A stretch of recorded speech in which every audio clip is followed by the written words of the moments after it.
Okay, in today's video, I'm going to be showing you guys how to customize your steering wheel for 50 bucks or maybe less.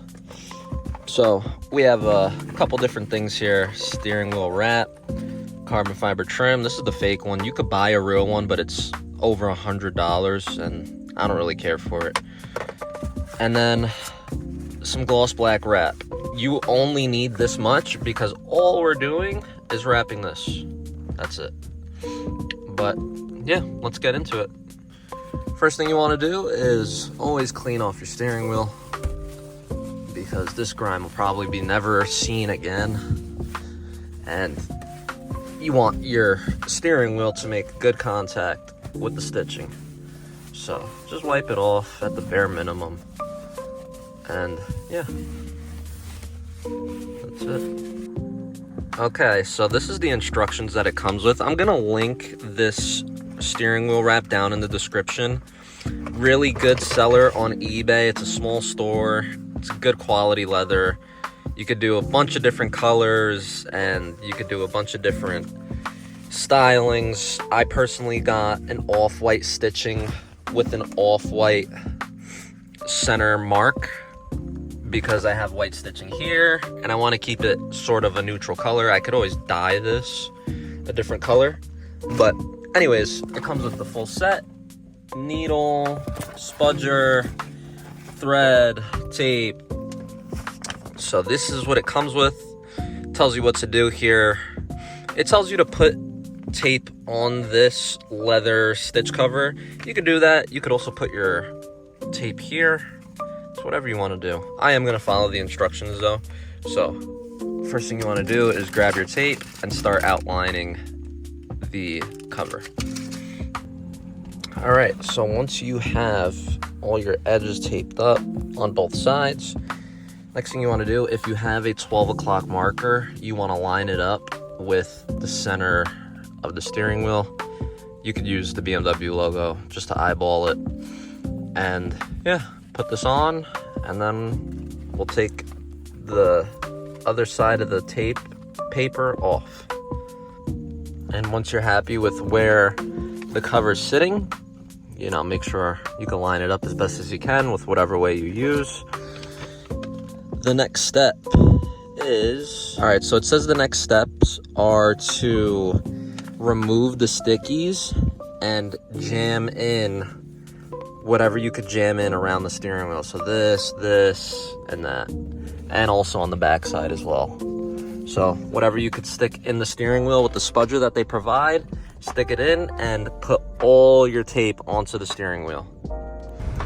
Okay, so once you're done tucking everything in and sticking everything in place, it should look something like this.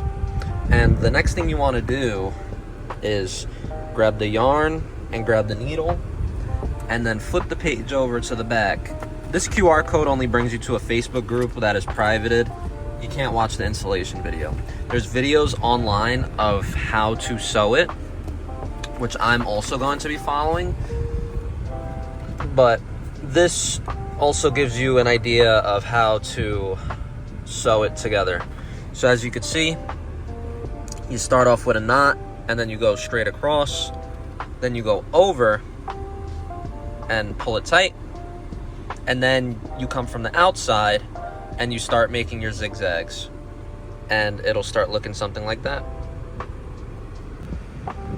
Okay, and once you are done, it should look something like this. This is already a huge difference and a huge upgrade compared to what you get stock. White stitching, white 12 o'clock mark. I mean, it looks amazing. So next step, this is all optional. Could be this, but for me, I'm going to black out these chrome pieces first. So that's the next thing. Okay, and after you wrap the chrome pieces, the last step is to adhere the carbon piece. All right, and this is the end result. So this was blacked out with wrap. This got the carbon fiber piece, and this is the stitched steering wheel. As you can tell, It wasn't perfect. You could see that, and this has a little piece, but if you have a little more patience than I did, you could probably get a better result. Total cost was about 50 bucks. This was 13. This was 35 with shipping, and I had wrap left over. You could get wrap for like 10 bucks. So, yeah. Time, this took about 3.5 hours from complete start to finish. This took about 20 minutes. This took about 3 hours, and this doesn't take any time. The stitching is very tedious, but once you get a hang for it, it goes pretty quick. This took the longest, obviously, and then these sections I did about in half an hour. In the back, you could see my stitch that goes across there, and then they give you this tool to spudge everything into the crevices wherever you can. But yeah, this is the finished look, and I think it gives the interior such a better, meaner look. Anyways, thank you for watching.